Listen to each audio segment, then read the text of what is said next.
Hi guys, it's your girl Casey Part. Welcome back to my YouTube channel, and in today's video I'll be showing you how to properly seal up your lining piece. Like when you have a short lining piece, how to properly seal it up if you have a longer fabric. So let's dive right into the video. I wanted to skip some of this parts, but I remember that I'll have some beginners on this channel, so I am just going to use this opportunity to also show some beginners how to basically cut a long skirt. So this is me getting the full length of this skirt, and the full length that we're working with for this skirt is 45 inches, and I'm adjusting my camera to make sure that I am getting all the angles right, and I'm subtracting 2 inches for the waistband of this client and marking where her hip sits, which is I marked to be 8 inches. She's not a tall person, so where her hip sits is 8 inches. So I marked her hip measurements and included 5.5 inches of sewing allowance, and I also marked her knee measurements and included the hip measurements on that part without adding any sewing allowance. And then the full length, I basically marked the hip measurements minus half an inch, and I attached all of these measurements together and marked the lines. The next thing I'm just gonna do is to quickly cut this out, and the pattern I cut out is what I am going to use to cut the back part of this dress. All you simply do is to still fold it the same way, but the only difference this time around is that you're going to be adding zip allowance. So this is me keeping the dress in this form and making sure it's properly placed, and I am just going to adjust that and get the pattern for the back piece. Like I said, the difference between the front piece and the back piece is just the allowance that you're creating for the zip. So I am trying to mark the measurement where I want the opening of the slit to start from, and that is what I just marked at that point. So she, like I said, she's not a tall person. My client is not tall, so I just marked 20 inches as the opening where I want the slit to start from, and I'll quickly open all of that part. The lining is short, as you can see in the picture that I posted, and basically I would not want to have an open slit there. Rather, I would just be sealing up the slit with fixable gum. So the next thing to quickly do is to cut the lining piece. So I'm just going to do this very quickly, and I'll be cutting 2 pieces for each part. That's 2 pieces for the front and 2 pieces for the back. Now, unlike the other type of lining where you just have to cut maybe like one piece, we would have to cut 2 pieces because we'll be using one edge, one to finish the other. So I'm just gonna quickly do this part, and then we're going to dive right into the sewing the tutorial for this dress.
this is the parts that matters most in this video, and this is just me placing my lining this way to explain to you how this is done.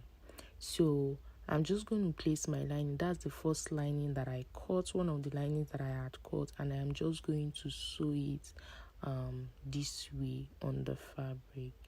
So this is the first layer of the lining, and I'll be explaining what you would do with the second layer of the lining. You're just going to take your time, sew this down, and when you get to the ending part of this dress, just give half an inch space. Don't sew this to the very end. So that's basically where you would have to stop, half an inch, because that half an inch is really important. I'll be showing you what you would do with the other lining at that part. So basically what you're doing to this side, you're just going to do it to the other side, and I'm just going to take my time to also join this other part, but I would stop half an inch before the end of this fabric, as you're seeing here. So yeah, now that you have stopped half an inch, get the other lining, like you'll see what I'm explaining. Get the other lining, and then tip to tip, you're just going to join this other lining straight down. So you're going to take your time to sew that straight down, like you would see me do. Just sew that down. By the time you're done sewing that down, you're also going to top tack that top stitch, and you make sure that where you are top stitching is the part that would be on the inside, not the part that would be seen on the lining part. No, on the main fabric. No, the part that will be on the inside, that's the part that you'll be top tacking. So you would also see me do that in this tutorial. So basically you would have to just take your time. You see the part that I am holding, which is the part that would go on the inside part of this dress. So that's the part that you're basically going to top tack. So I'll just take my time and do that.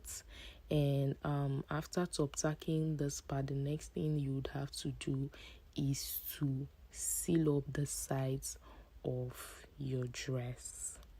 So that's it for this. I'm just going to seal up the sides of this dress using this lining part that I top tacked.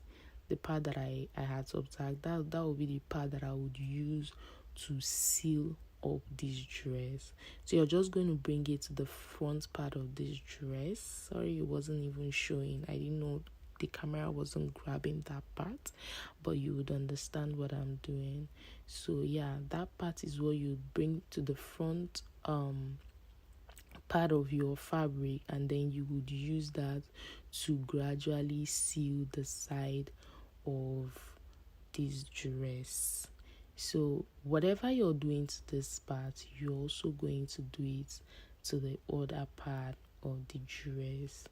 And by the time you turn it out, you're actually going to have a finished look.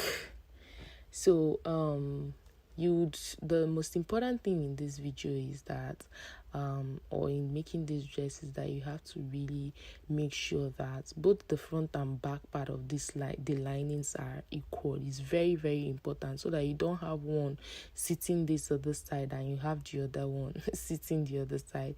You have to be very accurate with your measurements. I've turned this out, and as you can see, this is what our dress looks like already. So you take this to your ironing board and make sure you iron this properly. So what I did on the front part is basically what you would see me do on this back piece, making sure that I'm sewing all of this down and also leaving the half an inch allowance on the down part of this dress for a proper seal up. So I'll do this to the two sides of the the back part, and the next thing we'd have to do is to join this dress. I hope my explanations are quite helpful and you've clearly understood how to sew this up perfectly with my explanation. So I'm basically taking my time to include my client's measurements, and the band you're seeing on the machine is the waistband I will be attaching to this skirt. So please, if this video has been helpful, this is the point where I'll have to remind you all to please subscribe to my channel to encourage me to keep posting out videos like this. Do well to like, share, and subscribe. Thank you so much. And basically you would see me joining the fabrics, the front and back piece at this one. I'm making sure that our lining is rhyming. Both the front and back piece of this lining is rhyming. That makes your work really perfect and pretty. So this was me adding the waistband. By the time I'm done adding the waistband, the next thing I'm just gonna do is to also add the zip, because there is no hook on this skirt, so the zip is starting from the waistband. So I basically added the waistband before adding the zip. And yeah, that's basically all you have. Take your time, add the waistband, add your zip, and yeah. Okay, bye. See you in my next video.